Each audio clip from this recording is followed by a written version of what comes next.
Therefore, we need to always reflect on our thoughts and intention.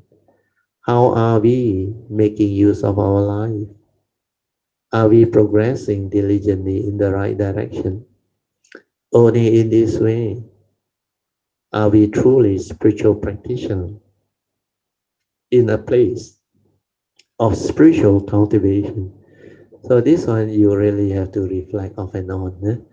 Otherwise, you can deviate without you knowing. Sometimes through what? Complacency. You become complacent. You think you know the Dhamma already. You think you have enough understanding. Actually, all those are Dhamma knowledge. And you have not changed.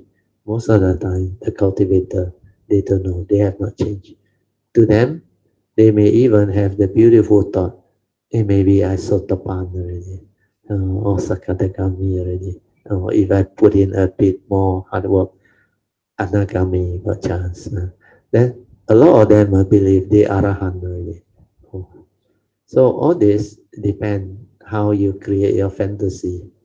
Because thought-based cultivation lead to a lot of this doubting, especially those who can perform psychic. They can levitate. Oh, they thought they already make it. To them, it's special ability, like psychic ability, is a reflection of enlightenment because they are conditioned in that way. That's why they want to learn all those type of meditation. When they can see light, they can levitate. They think they are very special. But the teaching of the Buddha, the enlightenment that the Buddha talked about, is so different.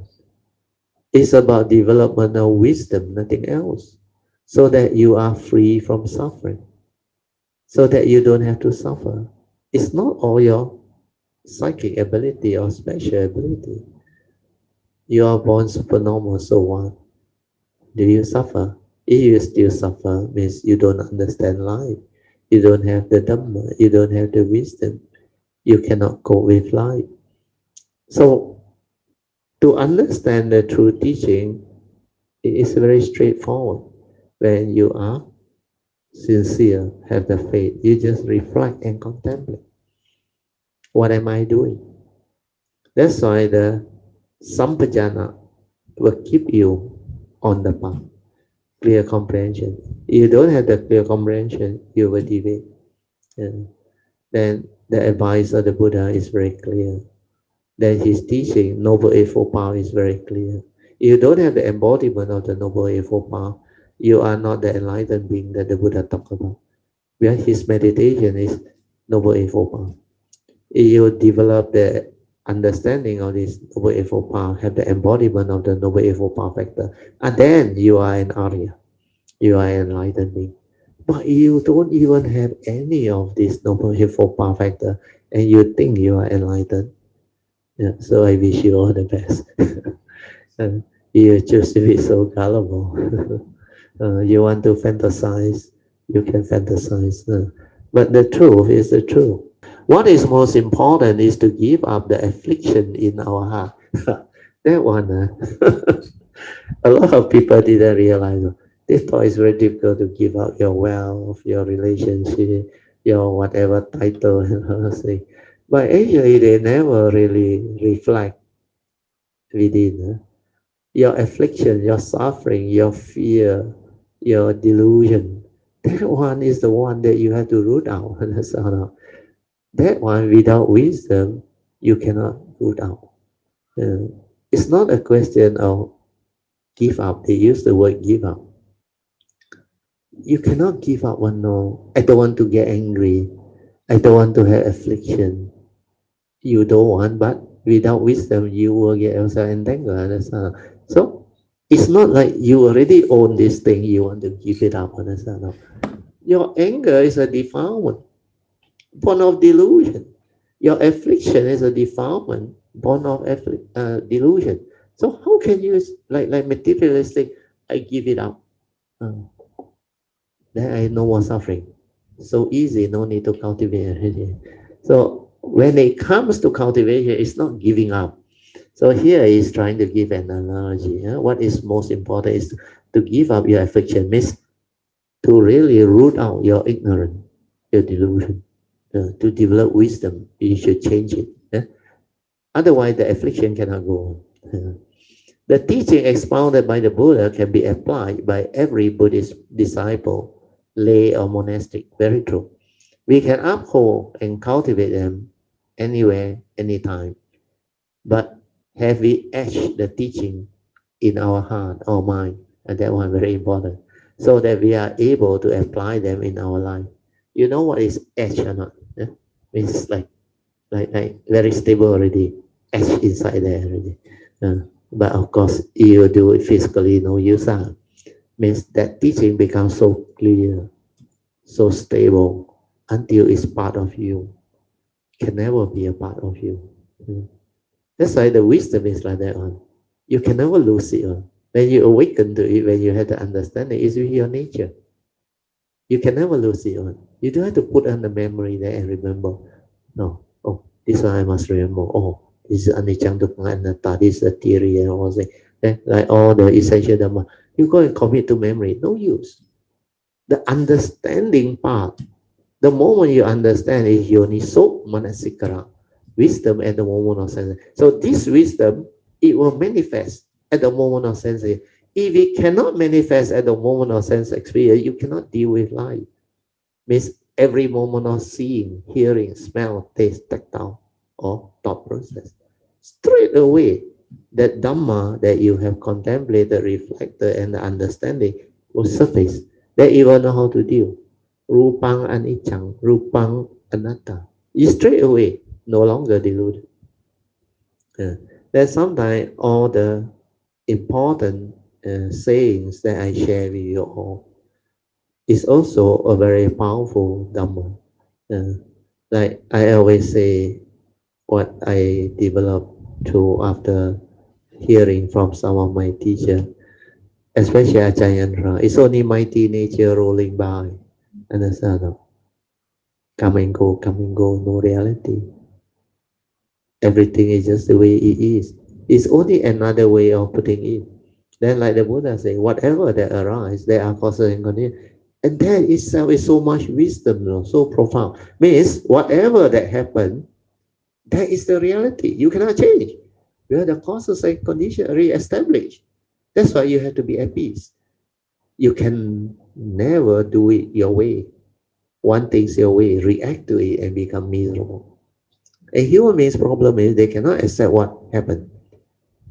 They always want to think, then comment, then complain. Why these people like that? If they don't do this, I will be very happy. I will be very peaceful. All the if. If is never the reality. That's why the world is the world. That is the way it is. Condition like that, things we like that. Why can't you understand all this? That's why I see things as they are.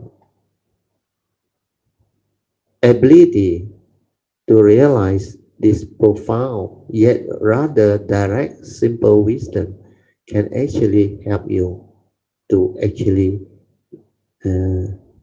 pull away from that delusion. Where when you see something, recall through memory or whatever, or your phobia, your fear, then straight away the Dhamma will arise. Sabbe sankara anichang, sabbe sankara dukkhang. Means all these are sankara activity. It's impermanent. It come and it go. If you continue to give meaning, hold on to it, suffering is the result. That's why sabbe sankara dukkhang. And finally, sabbe dhamma anatta, no reality. He know you, he know me. So when you have reflected and contemplated deep enough, whatever happened in life, this one will prompt you.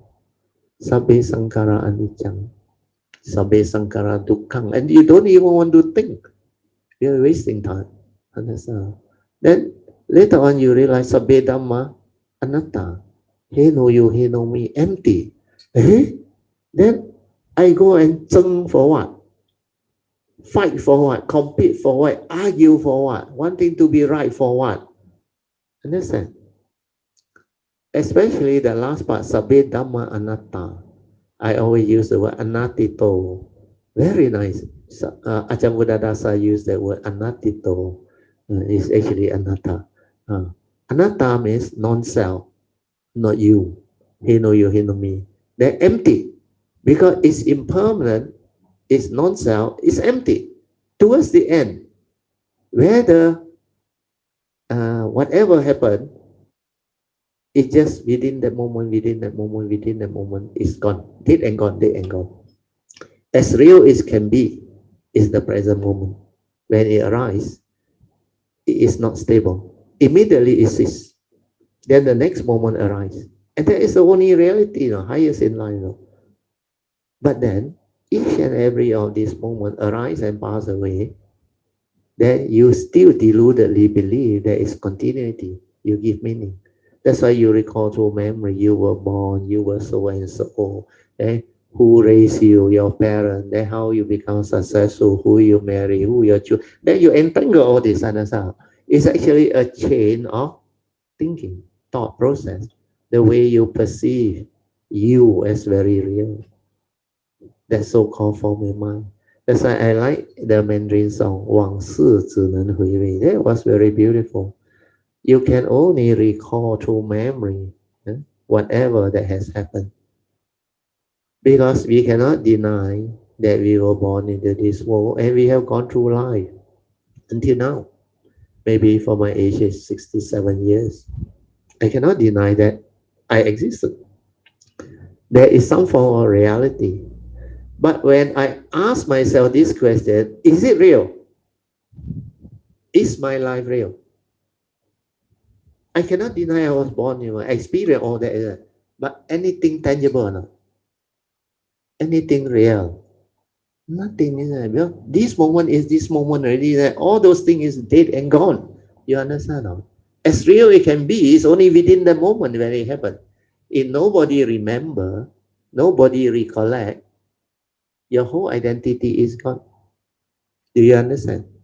Even this brother Tio, maybe it will last in more people's memory. Where Kayamita will remember me until all the Kayamita gone. Then nobody has the memory of who brother Tio is. Maybe internet will keep.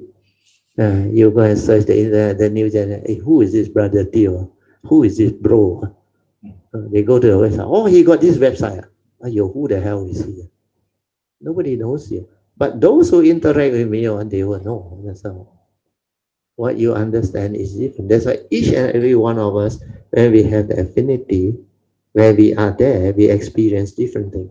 That's why during the time of the Buddha, those who appear, they experience very differently. You can never understand what they experience, but also too extreme. Understand? Those deluded one met the Buddha also kena upside down. Because they don't believe. Some go and challenge the Buddha. Some go and badmouth him and put word into him. The Chincha incident, all those things, remember? A lot of these people. And for you to do this to a Sammasambuddha, I cannot imagine the coming. I tell you, it's terrible, really terrible. But these people dare to do. And you look at Devadatta, the cousin for so many lives with the Buddha, and yet fall into delusion because of what? The ego, the delusion. He go and develop all the psychic. Then he used it to manipulate the Sangha and cause Sikhism within the Sangha. And finally, he get into trouble. He tried to kill the Buddha, but not successful. But he ended up harming the Buddha. That's why he is miserable there. But the Buddha still predict in the distant future, he will still become a Pachika Buddha. So a lot of these things you can't understand. Where they have their mixture of affinity. Sometimes very holy, very sincere. Sometimes deluded like man. So you don't think that you are close to great being, you stand a good chance. Sometimes the opposite can happen. That's why the Buddha said, avoid all evil if you can. Are we able to subdue our own affliction? Yes. So this one is very important. In fact, this whole paragraph is very good. Are we able to subdue our own affliction and practice or cultivate the Buddha's teaching to teach others by example?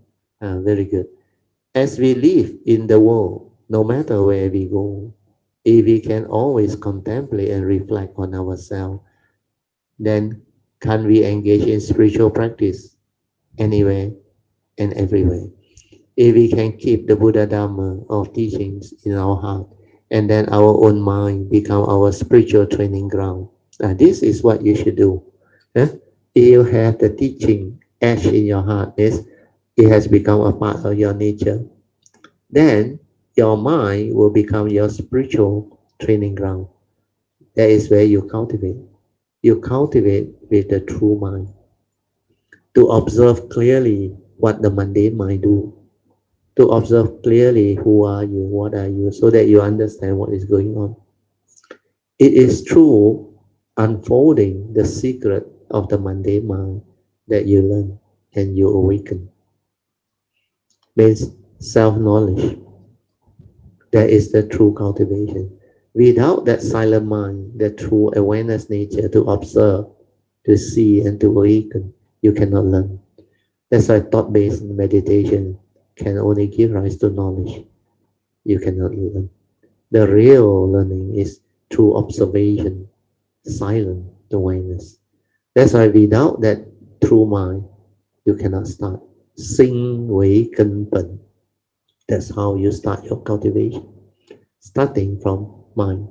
Understand that you are two minds. One is the mundane mind, which is dependent originating, condition arising, cause of the normal, that has the universal characteristic that pertains to the existential world. The other one is the true mind, the unconditioned mind, that nature which is beyond thought, beyond mind, the unconditioned Dhamma.